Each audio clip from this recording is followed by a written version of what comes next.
At 1 in the morning, on a deserted overpass in the pouring rain, a thin woman in a battered old sedan slammed on her brakes when she saw a black armored SUV crash into the guardrail, flip onto its side, and send smoke curling up through the downpour. Another car had just sped off into the darkness. Raylyn Hollister, 27 years old, a widow with hands worn rough from washing dishes all day and brown hair tied back in a hurry after her night shift, knew that stopping here could get her killed. She recognized that vehicle. The whole port city of Bracton recognized it. It belonged to Desmond Vale, the man whose name nobody dared say too loud. She'd pressed the gas, ready to drive away. But through the rain she heard it, a faint sound, the cry of a life slipping away, and her foot lifted off the pedal. She turned the car around. Inside, the most powerful man in the city was pinned behind the wheel, his chest soaked in blood, his black hair streaked with early gray matted down, the scar along his left jaw trembling with every broken breath. But the first thing out of his mouth wasn't a plea for himself. "Please," he whispered, those cold gray eyes holding nothing now but the fear of an ordinary man. "Save my sister first, Nora." The back seat, and in the back seat, a 16-year-old girl lay motionless, her already fragile heart going still. Without a moment's hesitation, this woman who had nothing but trembling hands and the first aid knowledge she'd learned from her late firefighter husband began pressing rhythm into that small chest, counting out loud through the rain, pulling a stranger's child back from the edge of death. She stayed. She followed them to the hospital. She sat watch over the family of the man the whole city called a monster. But when the police arrived, they didn't look at her like a savior. They looked at her like an accomplice. A poor, desperate woman standing beside a car full of cash belonging to the most notorious crime boss in the region. And then, what this poor widow did next left everyone speechless, from the hardest detective on the force to the powerful man himself. If you believe the true measure of a person is what they do when no one is watching, hit that like button, share this story with someone who needs the reminder, and subscribe so you never miss a story that touches the heart. The young girl was breathing. For the first time after a long, endless stretch of time that had seemed to have no end at all, that tiny chest rose with one faint, fragile breath, then another, and Raylyn felt as if the whole world held itself still and broke open all at once. The rain was still lashing down without mercy, its icy cold soaking through her thin shirt, but she couldn't feel anything except that delicate pulse of life beneath her hands. She bowed her head, her broken breath blending with the sound of the rain, whispering words she herself couldn't tell were prayer or gratitude. Then the siren tore through the night. Red and blue lights flashed across the bridge, slick with water, reflecting in the puddles as smeared, trembling streaks of brightness. The ambulance crawled closer, then the police cars, then a fire truck, with people in reflective gear pouring out like a rushing stream.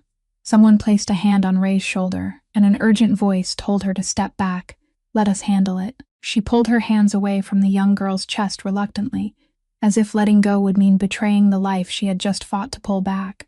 She rose to her feet, her legs numb, staggered backward, and only then did she realize she was shaking violently, not from the cold, but from something deeper, something that had just drained itself out of her body. 2 paramedics dropped to their knees beside Nora, attaching devices Ray didn't understand, calling numbers out to each other in a language of their own. Another person bent into the overturned SUV, where Desmond Vale was still trapped behind the steering wheel, and Ray heard the sound of metal being cut, the shriek of the car door as it was forced open. She stood there in the rain, a thin figure in a soaked shirt, watching them lift the young girl onto a stretcher, watching them struggle to pull the man from the wreckage of twisted steel. She didn't belong in this scene. She knew that. She was only a woman who washed dishes on her way home, and somehow she had stepped by mistake into a story that wasn't hers. A young police officer came toward her, his flashlight shining straight into her face and making her squint. He asked whether she was all right, whether she was hurt anywhere, and Ray shook her head, though she wasn't sure that was the truth. Then the officer's eyes dropped to her hands, to the coat she was still gripping tightly, the coat she had placed under the young girl's head, now soaked with a dark color the rain itself couldn't wash away. She handed it over by reflex, and the officer took it with gloved hands, folded it carefully, slipped it into a clear plastic bag, sealed it with a label, and wrote something down. "Evidence," he said, his voice flat and without feeling. One short, cold word that turned her old coat into something belonging to another world, a world of reports, files, and suspicion. Ray watched the coat disappear into the paper bag and felt something colder than the rain slide into her heart. The ambulance doors slammed shut, carrying away the young girl, carrying away the man the whole city feared. The sirens wailed, the lights faded into the distance, leaving the bridge empty with shards of broken glass, glittering under the streetlights and the smell of gasoline still hanging in the damp air. They asked Ray for her name, where she lived, what she did for a living. She answered each question in a hoarse voice, not understanding why every answer made the police officers exchange looks she couldn't read. They told her she wasn't allowed to leave the city. They told her she would need to come down to the station to clear up a few things. They said it in the tone of people who had already decided something about her before she had even found the chance to speak. In the end, they let her drive home, and Ray climbed into her battered old sedan, both hands resting on the steering wheel without starting the engine right away. She stared into the darkness ahead through the rain-blurred windshield, and in that sudden silence, the trembling came back, stronger than before.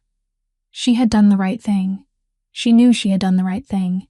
So why did her heart feel weighed down by the terrible sense that she had just crossed a threshold she could never step back from, that this rainy night wouldn't let go of her as easily as she had believed?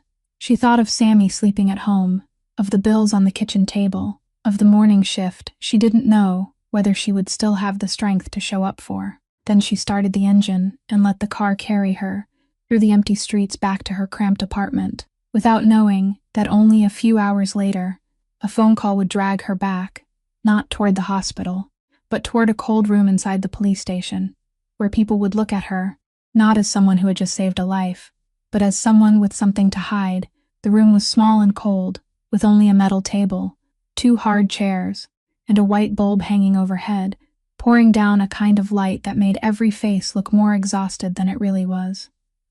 Ray had been sitting there since before dawn, her hands still marked with tiny scratches she herself had forgotten when she got them, a cup of ice-cold coffee sitting in front of her untouched. The man seated across from her was named Pryor, a detective somewhere past 40, with short-cropped salt and pepper hair and the deep-set eyes of a man who had seen too much in his life to easily believe in anything anymore. He placed a file on the table, opened it slowly, and then lifted his eyes to her with a look that wasn't exactly hostile, but held no warmth either. "You say you happened to pass that bridge at 1 o'clock in the morning," he repeated her words in a flat voice, as if the mere fact that a woman like her had been in that place at that hour was suspicious enough on its own. Ray told the story again from the beginning, told him about the night shift that had just ended, about the road she took every evening to get home, about the SUV she had seen overturned and the strange car that had roared away. Pryor didn't write much down. He only listened, cutting in now and then with a question, one designed to make her stumble, to see whether her story had any cracks in it. He asked if she knew who was inside the vehicle, and Ray shook her head, then nodded, then tried to explain the tangled truth that she had recognized the car, but hadn't known who was inside it until after she was already kneeling beside them. Pryor raised one eyebrow. "You recognized Desmond Vale's car," he said slowly, pressing weight into every word, "but you still stopped.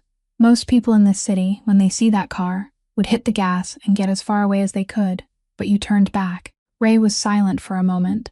Then she said softly that she had meant to drive away, that she really had pressed the gas, but then she heard the young girl, and she couldn't leave when she knew there was a child dying in there.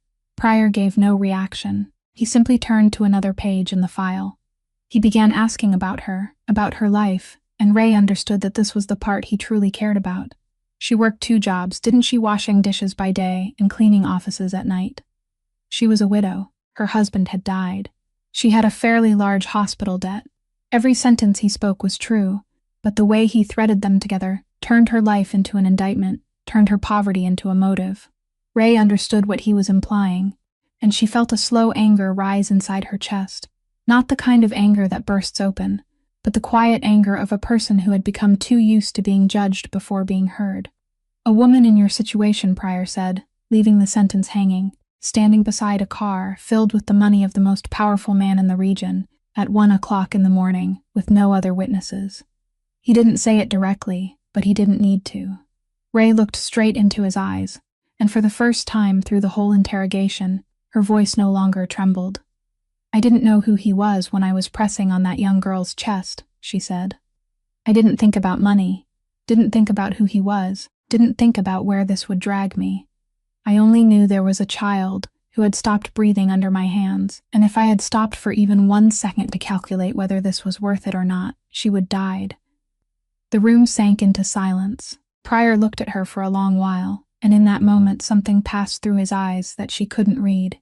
Maybe doubt, maybe something else. Then he closed the file. They hadn't found anything on her, not a single dollar, not a single item from the vehicle, not a single trace suggesting she was anything other than exactly what she said she was. He stood up, told her she could go, but not to leave the city, and not to think this was over. Ray stepped out of that cold room when the sun was already high, the daylight so bright she had to lift a hand to shield her eyes. She didn't know that behind the door, Pryor was still standing there, watching her shadow fade away, a detective who had spent many years hunting the Valee name, and now a question had just taken shape inside his mind, a question he had no answer for, yet whether the thin woman who had just left was a link in the world he hated, or something he had gone too long without believing still existed. 2 days later, just as Ray stepped out of the grocery store, with a small bag of food bought with the last coins in her wallet, she noticed a sleek black car parked across the street, quiet and out of place in the poor neighborhood where she lived, where cars like that never appeared. An older man was leaning against the side of the car, perhaps already past 60, dressed in a carefully tailored dark suit, his silver hair combed neatly back, his posture belonging to someone long accustomed to being feared and respected.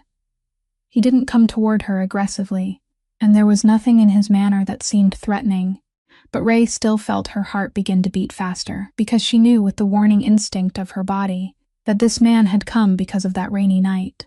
He called her by name, her full name, in a low and polite voice, and introduced himself as Wendell. He said he worked for the Vell family and that he had come only to talk, nothing more.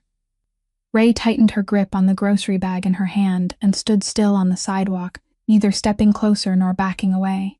Wendell studied her with eyes that had looked through hundreds of people, eyes that knew how to tell a liar from a truth-teller, a greedy soul from a decent one, and what he saw in the thin woman before him unsettled him, in a way he himself couldn't explain. He said she was the one who had stopped on the bridge that night, the one who had pulled the young girl from the car and fought her breath back into her body, the one who had stayed when every ordinary rule of survival told her she should run. She had saved the man he served, and she had saved that man's younger sister.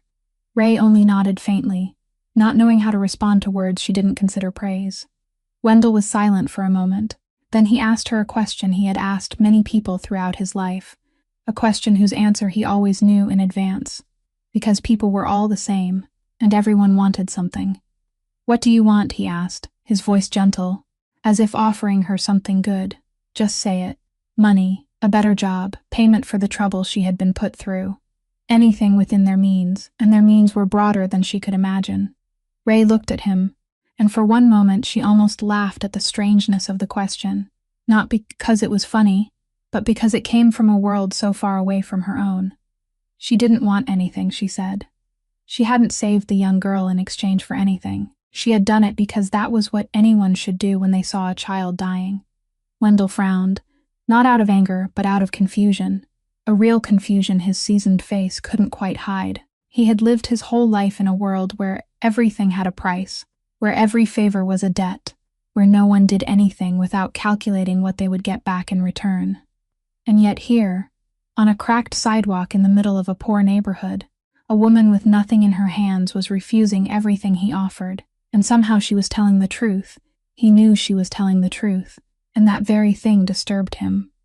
He looked at her for a long while, as if trying to solve a problem for which every formula he had ever known had become useless. Then he said, slowly, almost reluctantly, that there was another reason he had come to find her. The man he served was still in a coma, he said, and no one yet dared to be certain about his condition. But the young girl had awakened, and from the moment she woke up until now, she hadn't allowed anyone near her. Hadn't eaten, hadn't spoken to anyone. Wendell stopped, and for the first time, His voice revealed something close to tenderness, a small crack in the hard surface of a man who had spent his life working in the shadows.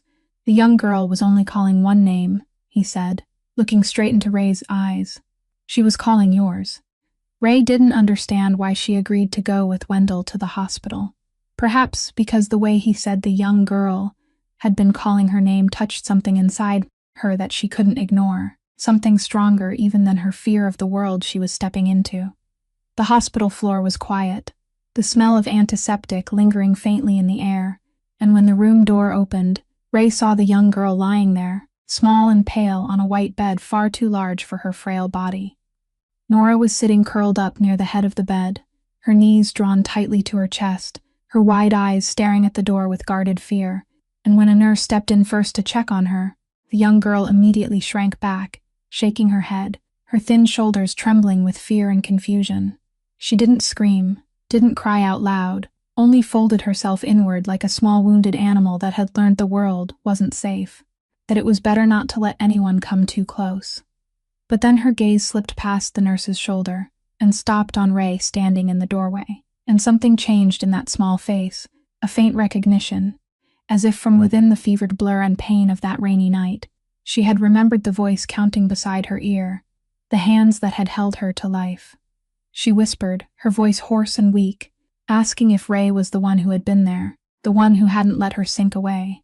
Ray stepped forward slowly, letting the nurse move aside, and sat down on the edge of the bed, close enough for the young girl to see her, but not so close that she would frighten her. She said yes, she had been there, and now she was here too. Nora looked at her for a long while, her eyes still filled with suspicion. Then those thin shoulders slowly loosened, the tension in her body easing little by little, as if after so many hours alone inside her fear, she had finally found something to hold on to. An older nurse standing just outside softly explained to Ray that the young girl hadn't only been injured in the accident, that her heart had been weak since birth, that she was on the waiting list for a new heart, and that the shock of that night had made her condition more fragile than ever.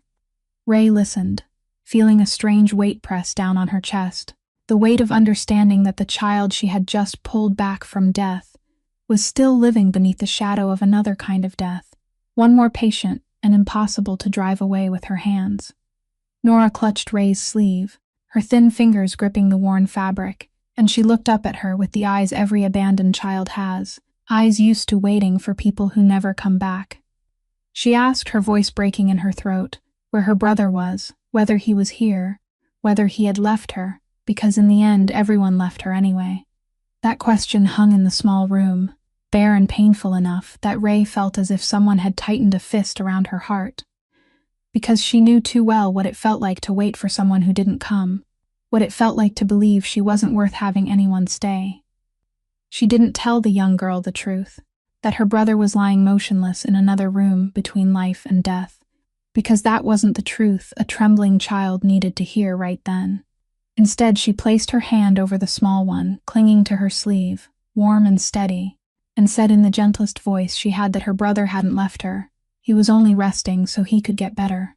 "I'm here," she added, "and I'm not going anywhere." Nora looked at her, searching her face for some sign of the lie she had become far too used to recognizing.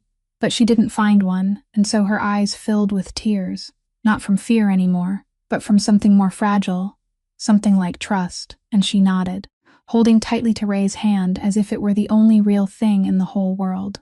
The young girl refused to let go of Ray's hand, and when a hospital social worker was called in, a middle-aged woman wearing glasses with a folder tucked beneath her arm, she quickly understood what everyone could already see, that this child, a minor with no conscious guardian beside her, because her only brother was lying in a coma, wouldn't allow anyone else near her except the thin woman who had just walked in. The social worker spoke quietly with the attending doctor in the hallway, then came back and told Ray that if she agreed to stay beside the child for a while, the hospital would allow it, but staff would have to supervise during every shift. Everything had to follow the rules, because this was a situation unlike any procedure they had ever had. Ray nodded almost before she had time to think, because the small hand gripping hers had already answered for her. But the very moment she agreed, another weight pressed down at once, the weight of another name, another child waiting for her somewhere else. When Nora finally fell asleep from exhaustion, her fingers slowly loosening from Ray's sleeve, Ray slipped quietly into the hallway, pulled the cracked screen phone from her pocket, and called home with trembling hands because she knew she had broken her promise. The babysitter answered in a tired voice edged with reproach, saying it was far too late, that she had things of her own to do, and Ray hurried to apologize, to promise, to beg for just a little more time, until the woman finally handed the phone to the boy. Sammy's breathing came through the receiver before his voice did, that familiar wheezing sound that made her heart tighten every time she heard it, the sound of his small lungs struggling for each breath on this damp night. He asked where she was, his voice sleepy and hurt, then asked when she was coming home, because she had promised to read him a story tonight. Ray leaned back against the cold wall of the hospital hallway, closed her eyes, and felt her heart being torn in two in the truest sense, one half here with the unfamiliar child sleeping behind that door, the other half at home with her own flesh and blood, breathing with difficulty and waiting for her to come back. She spoke to him in the gentlest voice she had, telling him she was sorry, that tonight there was a very sick young girl who needed her to stay, that did he remember how she had taught him that when someone needed them, they shouldn't abandon that person. Sammy was silent for a moment, then asked with the blunt logic of a child, "Then what about me when I need you too?" And that question almost made her collapse right there. She drew in a deep breath, holding back the tears that were rising hard, and told him that he was the most precious thing in her life, that she would come home as soon as she could, that he should close his eyes and imagine her sitting beside his bed reading him a story, and she would truly do it the moment she got home. He told her to remember to give medicine to that young girl, his voice already sinking with sleep, and Ray let out a soft laugh through her tears, promising that she would remember. When the call ended, she stood there in the empty hallway for a long while, exhausted down to the marrow of her bones. Over the past 2 days she had barely slept, hadn't worked a single shift, hadn't added $1 to the empty wallet in her pocket, and now she was carrying on her shoulders not one child but two. One child who needed a new heart, and one child who needed stronger lungs, both of them needing her in ways she wasn't sure she had the strength to answer. She thought of the bills on the kitchen table, of the empty refrigerator, of the cruel truth that kindness couldn't pay the electric bill, that every hour she stayed here was an hour she wasn't earning food for her own son. And yet when she turned back and looked through the glass panel in the hospital room door, when she saw Nora's small pale face sleeping peacefully, no longer curled tight in fear for the first time, Ray knew that no matter how drained she was, she couldn't walk away, because inside her there was still a kind of light that poverty and exhaustion, after all these years, still hadn't managed to put out.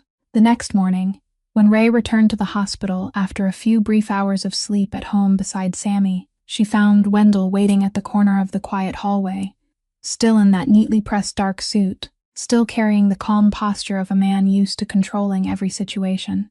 He nodded in greeting, then glanced toward a small room at the end of the corridor, an empty waiting room he had clearly chosen in advance for its privacy. Ray followed him, a vague sense of foreboding rising inside her, and when the door closed behind them, Wendell placed a thick envelope on the low table in the middle of the room, the kind of envelope whose swollen weight alone was enough to tell her it held more money than Ray earned in an entire year.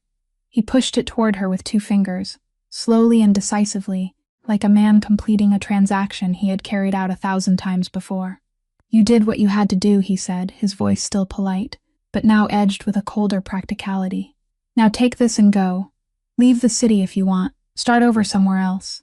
The man I serve doesn't like owing anyone anything, and this is how things are settled." He said it as though he were granting her a kindness, as though he were opening a door out of her hard, cramped life, and by the logic of his world, it truly was a kindness, an escape that hundreds of other people would have seized without the slightest hesitation. Ray looked at the envelope lying there on the table, and for one moment she couldn't deny that something inside her trembled, because she was exhausted, she was drowning in debt, her son was sick, and the money in that envelope could wipe away all those sleepless nights of worry, could pay off the hospital bills, could buy enough medicine for Sammy to last the whole year. She thought of all those things in a silence so long that Wendell must have believed she was about to take it. But then she looked up, and she shook her head. She said she couldn't accept it. Wendell frowned, thinking she believed it wasn't enough, and he said if she felt it was too little, they could negotiate. The number wasn't the problem. But Ray shook her head again, and this time she spoke more clearly, saying the problem wasn't whether it was a lot or a little. It was that she hadn't saved the young girl to be paid, and if she accepted this money, then what she had done that night would become something else, something that could be bought and sold. And she didn't want the one beautiful thing she had done in a very long time to be turned into merchandise. She added, her voice softening, that if they truly wanted to thank her, then what she hoped for was that the young girl would get well, that was all. Wendell stood there, and for the first time in a very long life, his weathered face couldn't hide its astonishment. He had sat across from powerful men and desperate ones, had watched people betray one another for sums far smaller than this, had seen greed twist human beings into every possible shape, and through all those years he had come to one firm belief, that everyone had a price, that if the number was large enough, no principle could remain standing. And yet here, this thin woman with worn-down shoes and a phone with a cracked screen was gently pushing the envelope back toward him, not with false pride, not with calculation meant to make him offer more, but with a true quietness that left him with no words to answer her. He looked at her for a long time, trying to read the hidden trick that a lifetime of experience told him had to be there somewhere. But he found nothing at all, and it was that emptiness, that bare truth that this woman simply wanted nothing, that shook something inside the cold old man in a way he wasn't ready to admit. He picked up the envelope, slipped it back inside his coat, and before he left, he stopped at the doorway, turned his head, and looked at her one last time, as if he were looking at something he had believed no longer existed in this world. In small towns and cramped harbor neighborhoods, news traveled faster than the sea wind, and by the time Ray returned to the diner where she had washed dishes for 3 years, she understood at once that the story of that rainy night had arrived long before she did. She felt it before anyone said a single word, in the way her former coworkers stopped talking when she walked in the stolen glances that flicked toward her, and then quickly turned away, in the thick silence settling over the kitchen that was usually filled with the clatter of dishes and laughter. Some looked at her with clear fear, as if simply standing near her was enough to let the dark shadow of the veil world fall over them, as if she had brought back from that bridge some kind of curse that could spread. An older cook who used to share the leftover bread with her at the end of a shift now avoided her eyes, whispering to the person beside her that getting mixed up with people like that never led to anything good. But more painful than the fear was the contempt, the way a few people dropped pointed remarks about what she must have received, about what reason a woman who washed dishes could possibly have for lingering around the family of an underworld boss, if it wasn't money. Words that didn't need to be direct to cut into her heart. They had decided who she was before she had the chance to open her mouth, just as Detective Pryor had done, just as this whole world always did with people like her, poor people who weren't allowed the benefit of the doubt. When the owner called her into the small office in the back, Ray already knew what was coming. He didn't look her in the eye, only nervously turned the pen in his hand and stammered that this wasn't her fault, that he had nothing against her, but customers were talking.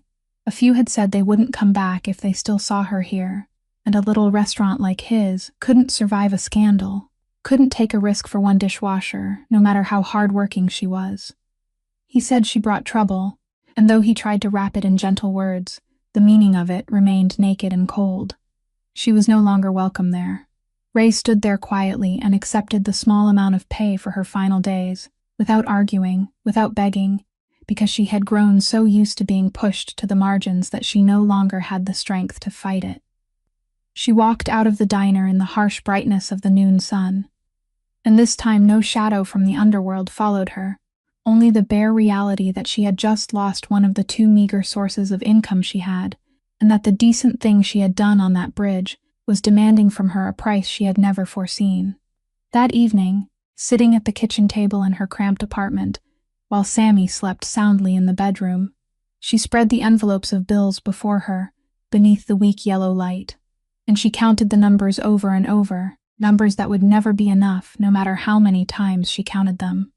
The hospital debt from Caleb's final days was still there, towering like a wall, And now there was Sammy's medicine on top of it, the rent coming due, the electric bill with the red warning line she had seen so many times that it no longer startled her, only made her more tired. She thought about the thick envelope Wendell had placed in front of her, thought about everything it could have erased in a single moment. And for the first time, a small voice inside her head whispered that maybe she had been too foolish, that what good were principles and self-respect when her son didn't have medicine to help him breathe. She covered her face with both hands and sat for a long time in the stillness of the kitchen. And for just those few brief minutes, she let herself feel the full weight of everything pressing down on her thin shoulders, the weight she had always hidden from her son, from the world, the weight of a woman who had given too much and received too little in return.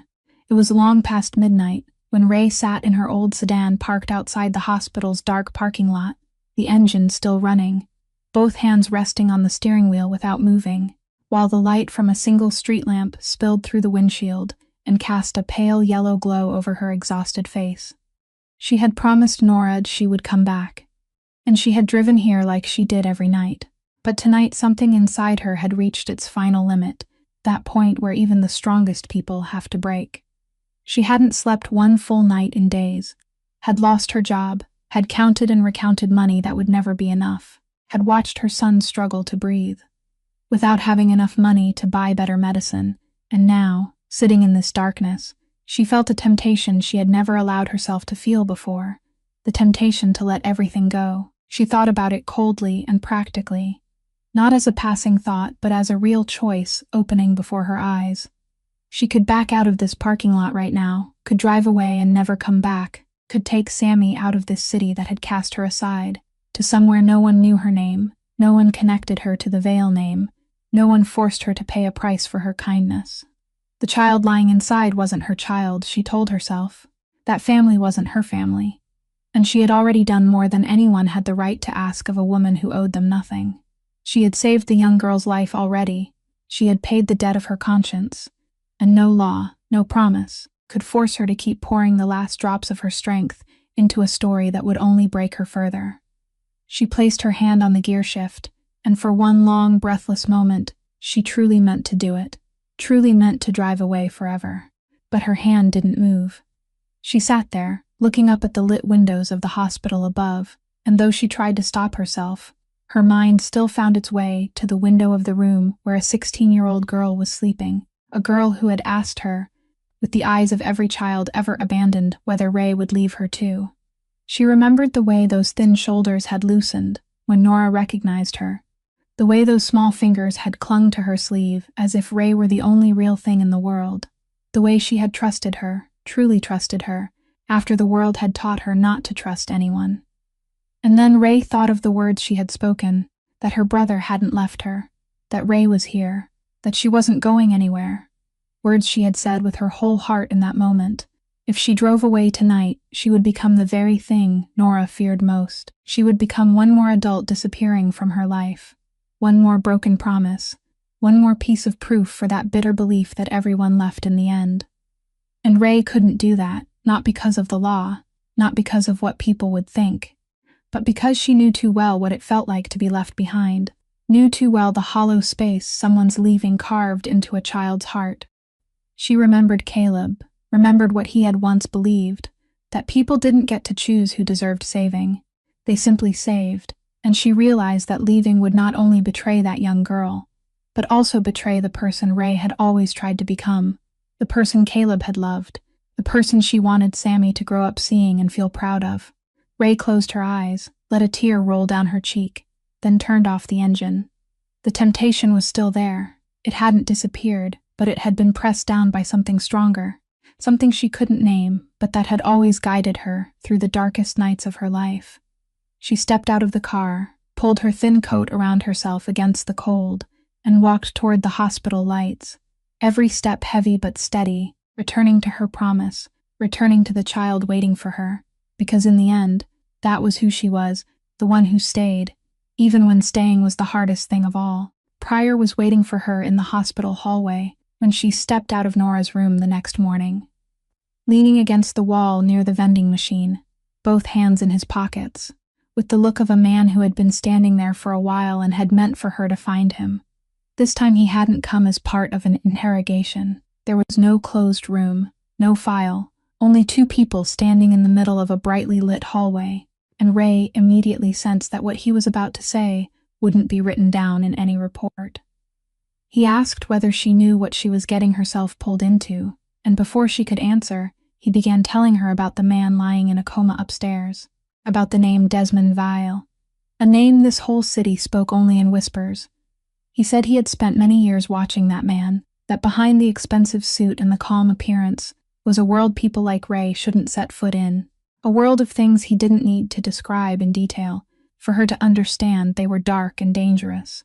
He said she was standing too close to something that could swallow her whole, that she had a son who needed his mother, that her kindness, however real it might be, was placing her in the sights of people she didn't want to be involved with. "Do you think that man is worth trading all of this for?" he asked, his voice not mocking at all, but strangely serious, almost like a sincere warning. Ray listened to him until the end without interrupting, and when he stopped, she was silent for a moment, then said in a calm but firm voice that she hadn't saved that man's criminal record. She hadn't saved the Vale name, hadn't saved the things he had done, hadn't saved the world Mr. Pryor had just spoken of. She said she had saved a 16-year-old child who had stopped breathing beneath her hands in the rain, a young girl who had done nothing wrong, a young girl who had no choice in the family she was born into. As for who that man was and what he had done, that was between him and the law, between him and his own conscience, not something she had the right to judge when deciding whether a life should be allowed to go out. She said that if she began weighing who deserved to be saved and who didn't, based on what she had heard or the names people placed on them, then she was no longer someone who saved people. She became something else, and that wasn't the person she wanted to become. Pryor looked at her, and this time something in his seasoned, skeptical eyes seemed to waver, a flash of hesitation he himself hadn't expected.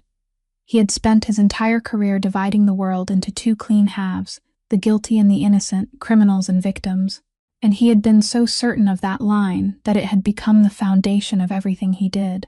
And yet the thin woman standing before him now, with dark circles beneath her eyes from lack of sleep and shoes worn down at the soles, had just placed before him a question he had forgotten existed for many years. The question of whether a human being could be reduced entirely to the worst thing they had ever done, and whether kindness had to examine whether its recipient was worthy before it could truly be called kindness. He opened his mouth as if to say something more, perhaps another warning, perhaps a question, but at that very moment, a sound spread down the hallway, hurried footsteps from nurses, the alarm of some device coming from the far end of the floor, and a young nurse rushed past them, stopping just long enough to let out the news neither of them had expected to hear at that moment.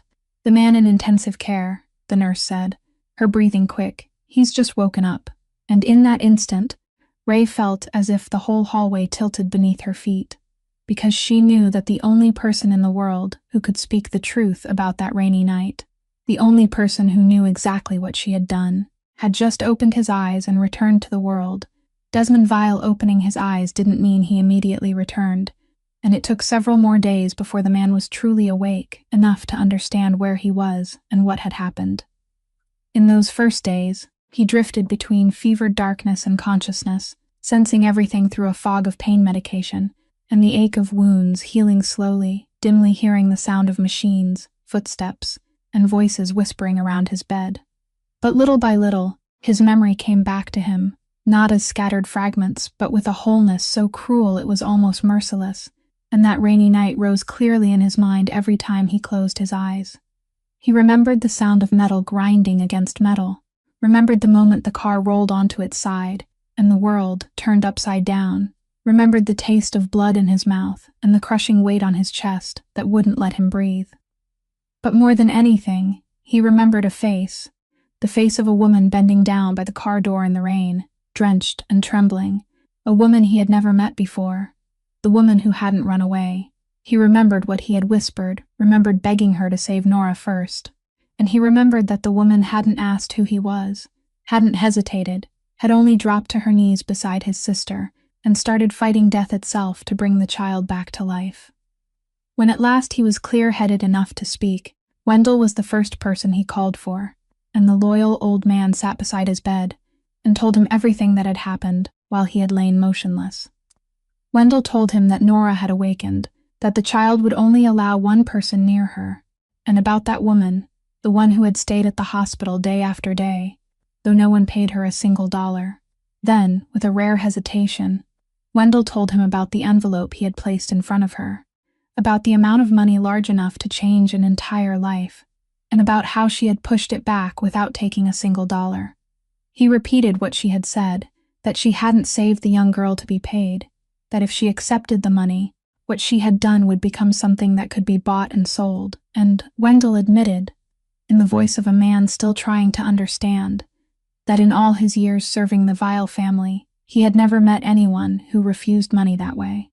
Wendell told him the rest as well, that the woman had lost her job because of the rumors tied to the Vale name, that she was raising a small sickly son, that she carried debts on her shoulders that the money in that envelope could have erased in a single moment, and still she had refused. Desmond lay still and listened, his gray eyes fixed on the stark white ceiling, and something inside him shifted, something he hadn't felt in a very long time. His whole life had been built on one cold and simple belief, that every person could be bought, that loyalty was something paid for with money, that behind every act of kindness there was always a hidden price, a calculation, something someone wanted to take. He had survived and risen in a world that operated exactly by that rule, and he had never had a reason to question it. And yet now there was a woman with nothing in her hands who had saved his sister's life, refused his reward, paid with her own fragile livelihood, and still stayed, not for him, but for a child she hadn't even known. It didn't fit any formula he had ever known, didn't belong in any calculation he had ever made, and it was precisely that lack of fit that made him unable to stop thinking about her. He turned to Wendell, his voice still hoarse and weak after those long days of silence, and said he wanted to meet that woman, wanted to see with his own eyes the person who had done all those things without asking for anything. Because for the first time in a very long life, Desmond Vile had come across something he couldn't understand, and he needed to understand it. They met for the first time in a private hospital room on the highest floor, where Desmond had been moved as soon as his condition allowed. A quiet room with large windows looking out over the gray harbor, completely different from the cramped, noisy corridors where Ray had grown used to coming and going. When she stepped inside, the man who had once lain motionless behind the steering wheel was now sitting propped against white pillows, his face still pale and hollow, but those gray eyes had regained their sharpness, and they followed her from the moment she appeared at the doorway, assessing, measuring, trying to read who she was in the same way he read everyone.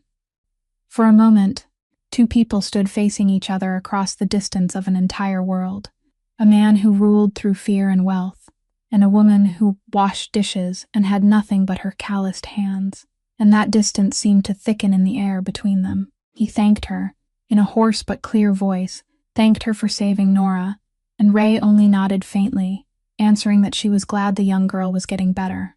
Then Desmond went straight to the matter he had been thinking about for the past several days. He said Wendell had told him about the envelope, about how she had refused it, and he understood.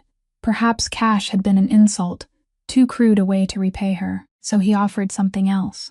He said he knew about her hospital debt, knew about her sickly son, knew about the apartment she was struggling to hold on to, and he said all of those things could disappear. The debt would be cleared, he said, as though it were the simplest thing in the world. Her son would have the best doctors. She would have a decent job, a decent home, safety for both herself and her child. He said those things not like a gift but like an arrangement already made, like a man used to giving an order and having the world move according to his will. And Ray understood, immediately, that this wasn't like Wendell's envelope. This was something far larger, a complete shelter that could lift her and Sammy out of the mire of poverty in a single night. But she understood something else too, something she felt down in the marrow of her bones, that accepting all of those things would mean she belonged to him, that she would become a thing inside his arranged world, a person indebted and therefore possessed, and that the kindness she had freely given in the rain would be tied forever to an invisible string. She shook her head, slowly but firmly. She said she thanked him, but she couldn't accept. She said that if she let him pay for everything, then that night would no longer be something she had chosen to do. It would be a bargain, and she hadn't saved Nora in exchange for a new life. She had saved the young girl because it was the right thing to do. She didn't want to be owned, she said softly, even if that ownership came wrapped in velvet and called itself gratitude. Desmond looked at her, and this time something changed in his face, confusion turning into something almost like anger, not because she had refused, but because he couldn't grasp her, couldn't place her into any compartment in the coldly ordered world he knew.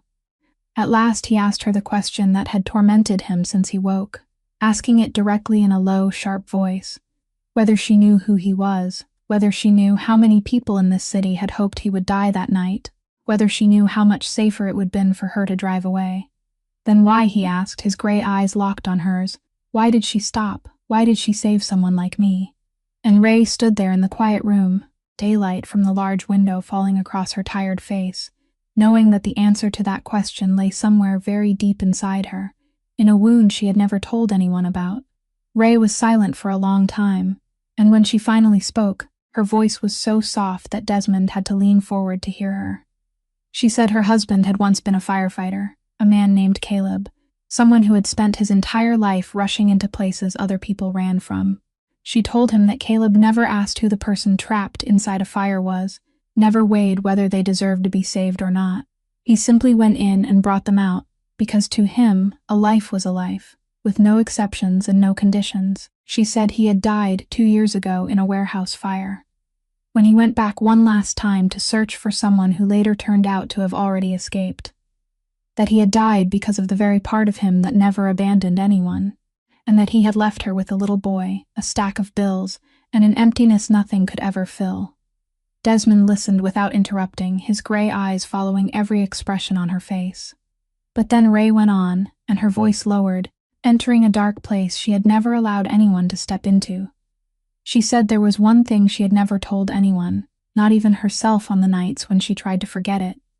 Many years ago, before she had ever met Caleb, late one night when she was still very young and very afraid of the world, she had walked past someone collapsed by the side of the road in an empty neighborhood. She had seen that person needed help, had clearly seen it, but she had been afraid of getting involved, afraid that stopping would pull her into trouble she couldn't carry, and so she had done the thing the whole world kept teaching people to do. She had turned away, she had kept walking, she had told herself someone else would take care of it, that it wasn't her business. She said she never knew what happened to that person, and it was that not knowing that had followed her for years, the thought that maybe one small act from her could be changed everything, that she had been given the chance to be a good person, and had chosen fear instead of compassion. She said that night had become a quiet wound inside her, something she carried like a stone in her chest, and that when she met Caleb, when she saw the way he lived, she silently swore to herself that she would never turn away again, that no matter how afraid she was, no matter what the cost might be, she would stop, she would stay. She lifted her eyes to Desmond, and they were bright with tears, but her voice was steady.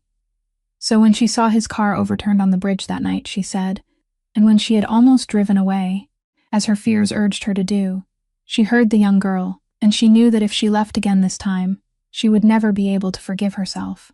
She didn't stop because of who he was, she said. She stopped because she couldn't bear one more moment of turning away in her life. She stopped because of the person she wanted to become, because of the husband who had taught her that kindness wasn't something people handed out only to those who deserved it, but something they gave simply because they were human. The room sank into a deep silence when she finished, and Desmond Vale, a man who had heard countless lies, countless flatteries, countless pleas and threats throughout his life, sat there stunned and still, because he realized that what she had just said was the most bare and honest truth he had ever heard. This woman hadn't saved him because she feared him, hadn't saved him because she wanted to use him, hadn't saved him because of any calculation at all. She had saved him because of a vow she had made to herself, because of a wound she was trying to heal, because she was fighting the worst part of herself and she had won. And in that moment, something inside that powerful man cracked open, something he had sealed away long ago, because he realized that he and this woman weren't so different after all. They both carried an old wound inside them. Both were trying to atone for something, only they had chosen different roads all the way to the end.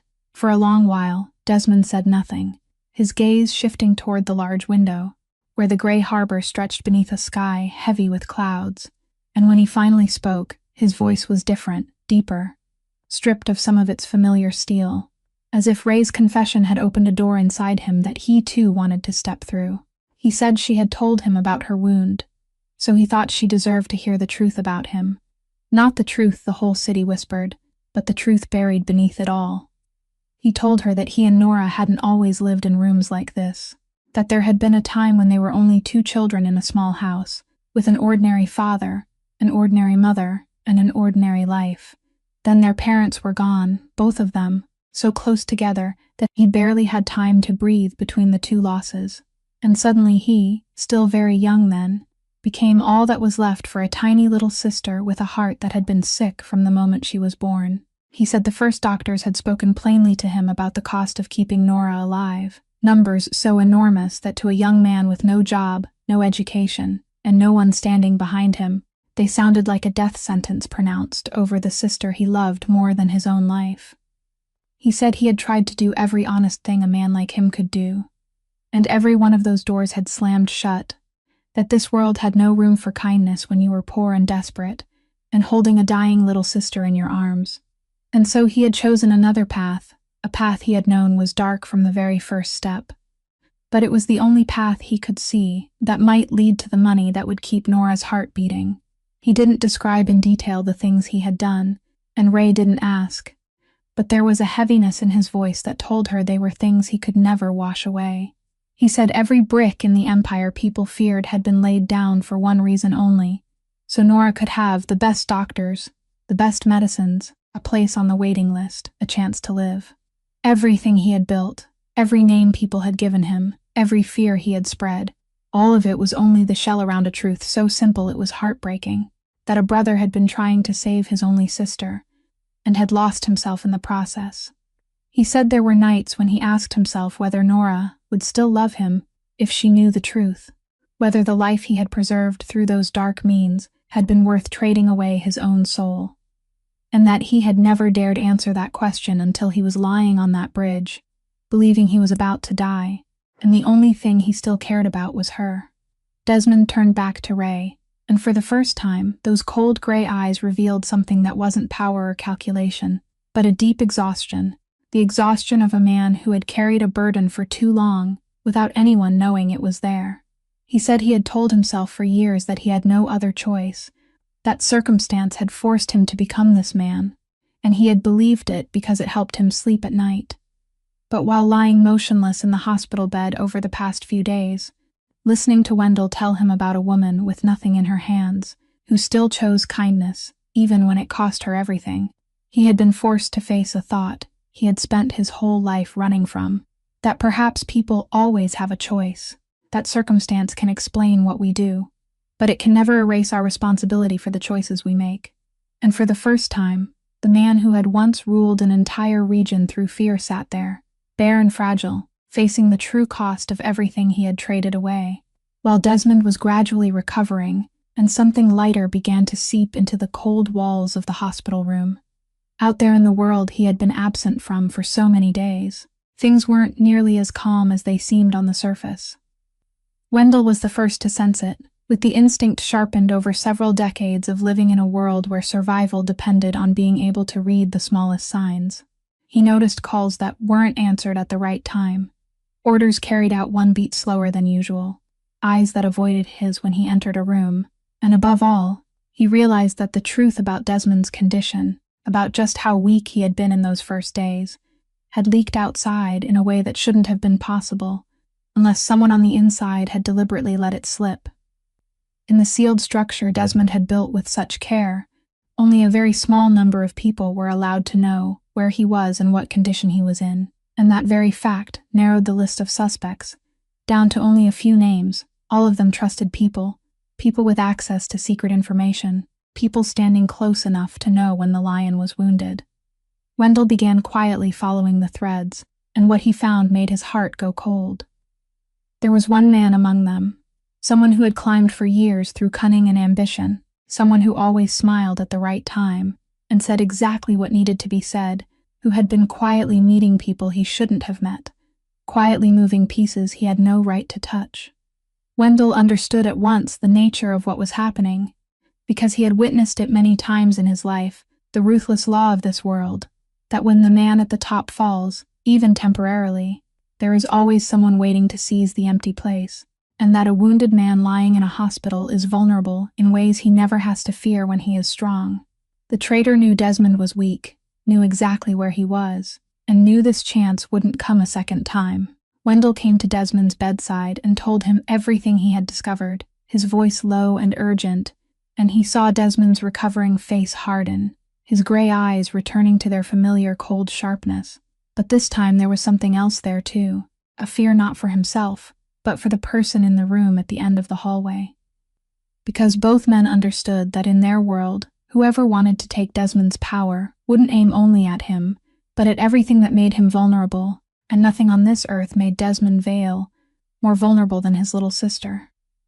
Desmond immediately ordered more guards around Nora's area, ordered that no one be allowed near the girl, except those he personally trusted, and for the first time since waking, he forced himself to sit upright in bed despite the pain, as if the very thought of danger closing in was enough to pull him to his feet.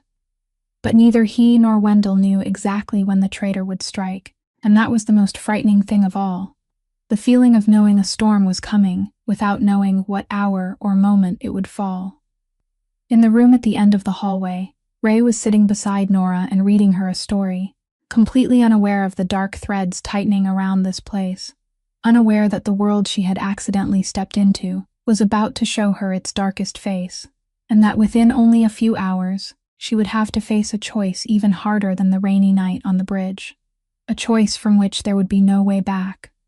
That night, when the hospital hallway had sunk into the dim stillness of the late hours, Ray was still sitting beside Nora's bed, closing the book after the young girl had drifted towards sleep, when she began to feel that something was wrong.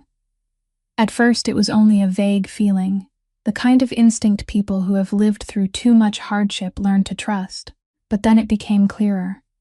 She realized that the guard who usually stood at the head of the hallway was no longer there, that the row of lights in that area had suddenly grown darker than usual, that strange footsteps were echoing somewhere in the distance, slow and deliberate, not the hurried pace of nurses or the weary walk of patients' families. Ray's heart began to beat faster, and though she didn't fully understand everything happening in the world she had accidentally stepped into, she understood enough to know that the fragile peace of this room was about to be broken. She didn't waste time wondering why or how, because the mother's instinct inside her, the instinct hardened through sleepless nights beside Sammy's bed, rose at once and swept every fear aside. She gently shook Nora awake, placed one finger against her lips to signal silence, and told the young girl in a voice that was calm and tender that they were going to play a game, that the two of them were going to a quieter place to rest, that everything was all right. She didn't allow even the smallest trace of panic to enter her voice, because she knew the last thing she wanted was to frighten this child who was already so fragile, and she was shielding her not only from the danger coming closer, but also from the fear of it. Nora, still drowsy and completely trusting the woman who hadn't left her, obediently let Ray help her sit up and wrap a coat around her thin shoulders. Ray supported her, careful with the wires and medical equipment, moving slowly but firmly, and she led the young girl out of the room through the side door.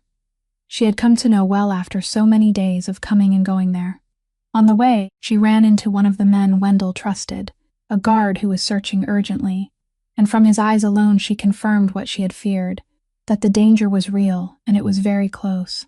She quickly told him where she was going, and the man immediately led the two of them through empty corridors to a secure area of the hospital, a fortified room where more guards personally trusted by Desmond were already standing watch, a place where no stranger could slip inside. Ray brought Nora in, settled her into a soft chair, knelt down at eye level with her, and took her small hands. She told her that she was in a very safe place, that good people were standing guard outside, that all she needed to do was stay here and rest, and that no matter what happened, nothing would be able to touch her. Nora looked at her, and though a trace of confusion passed through those young eyes, she still nodded, because she had learned to believe that when this woman said, "Everything would be all right," everything truly would be all right. Ray stayed with her for a while longer, stroking her hair, telling her a small story in a whisper until her shoulders relaxed again, and the wariness inside her dissolved, leaving her in the safe arms of the guards, completely separated from whatever was about to unfold outside. Only when she was certain the young girl was fully protected, that no sound or image of the danger could reach her in that quiet room, did Ray stand, and something inside her tightened, because she knew that by bringing Nora to safety, she had placed herself on the road back toward danger, and that tonight's story wasn't over yet. On the other side of the hospital, in the room where Desmond lay recovering, the air had thickened into something sharp as a knife. Wendell stood near the door, alert to every sound in the hallway, while Desmond, though still weak, had forced himself upright in bed, his gray eyes returning to the cold sharpness of the man who had once ruled an entire region. When the door opened, the person who stepped inside wasn't a stranger, but one of the most trusted names, a man who had stood beside Desmond for many years, a man Desmond had once trusted enough to hand important matters over to him. He entered with a faint smile, the kind of smile Wendell had learned not to trust, and he closed the door behind him with a slow, calculating movement. He said he had been waiting for this moment for a long time, that he was tired of standing beneath the shadow of a man who now couldn't even get out of a hospital bed on his own. He spoke of power, of opportunity, of the ruthless law of their world, that the weak had to make room for the strong, and that tonight was the night the order of things would change. Desmond didn't show fear, though his body betrayed him with a weakness he couldn't hide, and he told the traitor in a voice so calm it was chilling, that if he thought things were that simple, then he had misjudged everything. A struggle began, tension rising with every second. Wendell immediately lunged forward to stand between the traitor and the bed, and the two men grappled in the cramped space, furniture crashing over, their ragged breathing filling the room. Desmond tried to force himself up to help his loyal companion, but his still wounded body made him stagger, and in a moment when it seemed as though the balance was about to tip toward the wicked man, the door burst open again. Pryor stormed in, followed by several of his people, their guns already drawn, his voice ringing out with a firm order for everyone to stay still. The detective had been watching this place for days, had sensed that something was moving in the shadows, and tonight that instinct had brought him here at exactly the right moment. In that brief instant, Pryor stood in the middle of the room and faced a choice his entire career hadn't prepared him for. Before him was Desmond Vale, the name he had hunted for many years, the man every professional instinct told him was a monster who needed to be brought down. But before him as well was another man attacking someone who was wounded, a man whose cruelty showed clearly in every movement. And in that split second, Pryor realized that the line between good and evil he had trusted all his life, the line drawn by names and case files, wasn't as simple as he had once believed.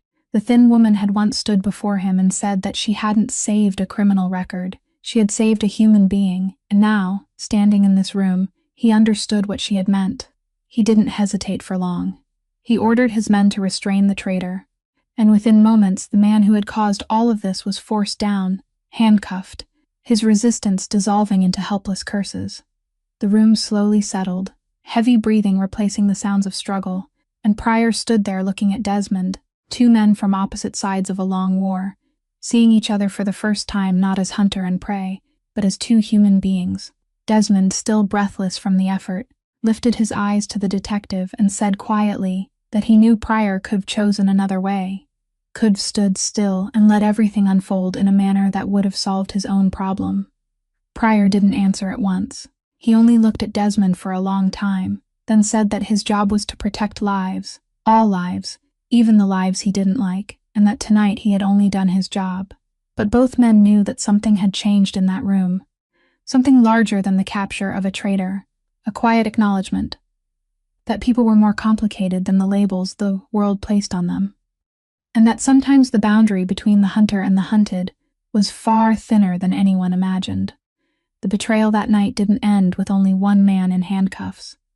It also brought down the fragile structure Desmond had spent so many years carefully maintaining, because once the most trusted man had turned against him, The remaining ties snapped apart with him, loyalty dissolved, and the empire that had once made the whole city tremble began breaking open from within, like something that had been hollow for a long time. Lying in his hospital bed in the days that followed, Desmond understood that he was standing at a crossroads he had never dared to imagine in all his life.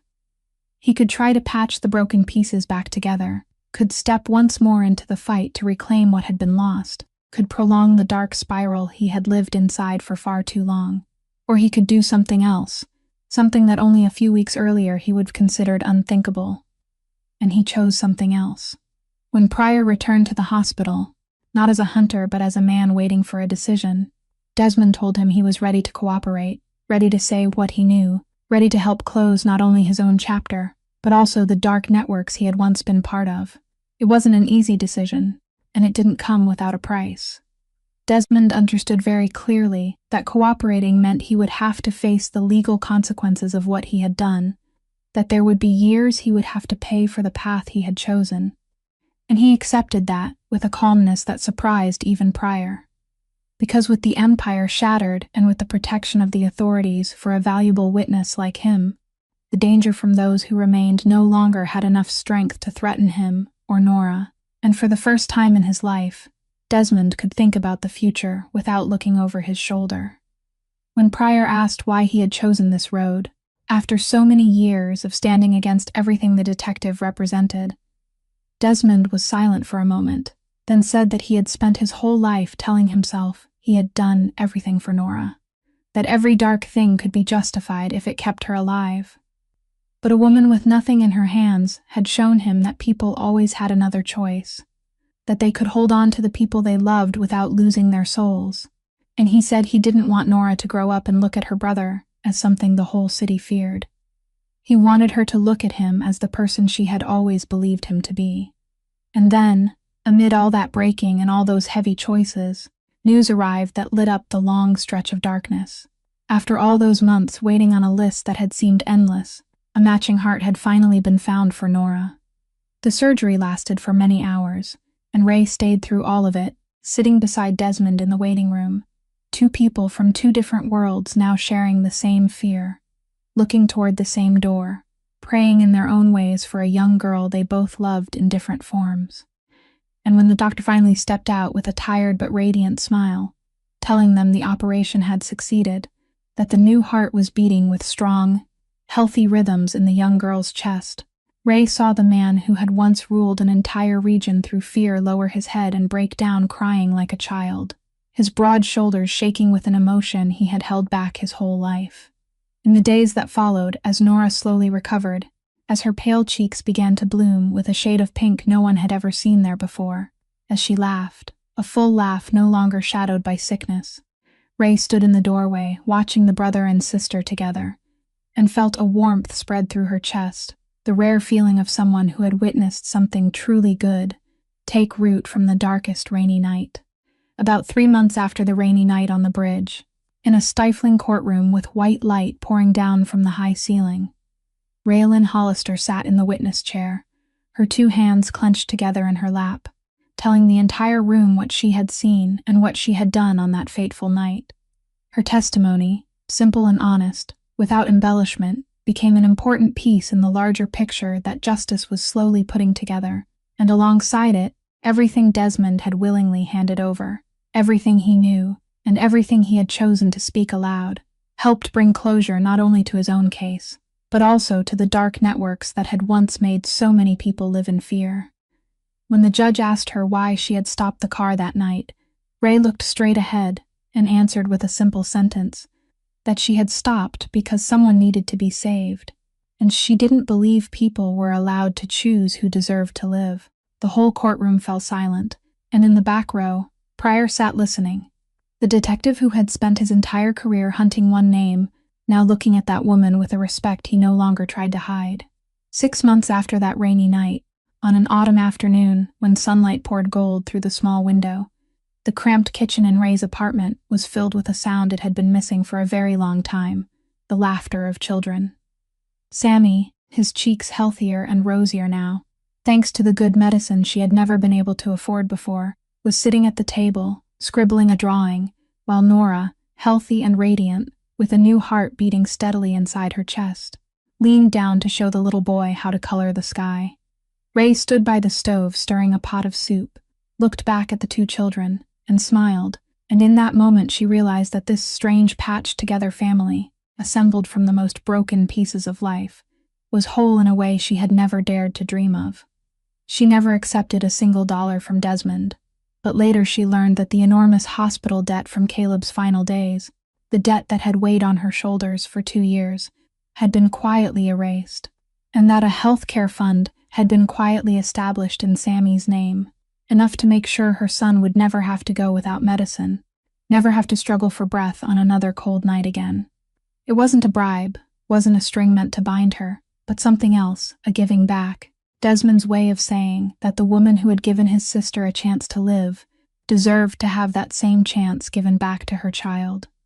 And when there was a soft knock at the door, when Desmond stepped inside with a paper bag of still warm bread in his hand, no longer the man the whole city had once feared, but simply a brother, a friend visiting the people he had learned how to love, Ray realized that sometimes the best things in life take root from the darkest nights. That kindness given without condition has the power to heal not only the one who receives it, but also the one who gives it.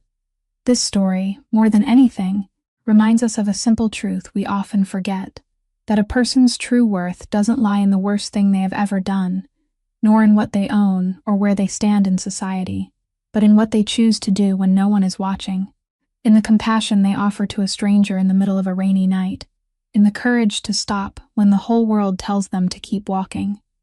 It reminds us that no one is forever defined by their past, that everyone can choose another road, that redemption can still come to those who dare to pay the price for it, and that sometimes just one kind act from an ordinary person is enough to light a flame that changes many lives.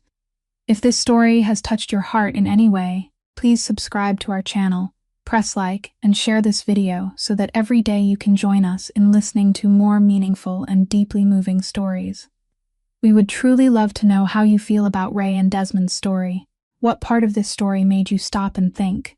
So please leave a comment and share the honest feelings from deep within your heart, because every line you share is a precious source of encouragement for us.